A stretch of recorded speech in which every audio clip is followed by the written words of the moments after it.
చిన్న మాట. మనము పిల్లలకి రూమ్ ఇస్తాం, బాగా నీట్గా పెట్టుకోండి అది ఇది అని చెప్తాం, అన్నీ చేస్తాం. మీ రూములోకి వెళ్ళి చదువుకోండి అని మనం చెప్తాం. మీ రూము అనకూడదు, నీకు ఇచ్చిన రూము అని చెప్పాలి మనం. అలా చెప్పామనుకోండి బాగుంటుంది. లేదంటే నాకు ఇచ్చేసిన రూములోకి నువ్వు ఎందుకు వచ్చావు, అది కలిపెట్టావు ఇది కలిపెట్టావు అని అంటారు. అలా చేయకుండా ఆ పని చేయండి. మీకు ఇచ్చిన రూములో అక్కడికి వెళ్ళి చదువుకోండి, అక్కడికి వెళ్ళి నీట్గా ఆ వెత్తి పెట్టండి ఈ వెత్తి పెట్టండి అని చెప్పండి. ఇంకోటి ఏంటంటే మనం డ్రెస్సులు కానీ ఇంకేదన్నా తీసిస్తాం కదా, ఇది నాది ఇది నాది నాకు పట్టలేదు నీకు ఇచ్చేస్తున్నాను, వాళ్ళకి ఎట్లా వచ్చింది, మనం తీసిస్తే వేసుకుంటున్నారు కదా.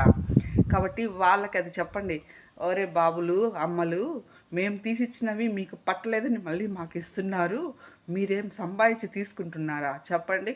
కాబట్టి వాళ్ళకి అలా మాట్లాడకుండా, ఆ అవకాశం ఇవ్వకుండా, మీకు తీసిచ్చిన బట్టలు మీకు ఇచ్చిన రూము ఇలా చెప్పండి. ఓకే.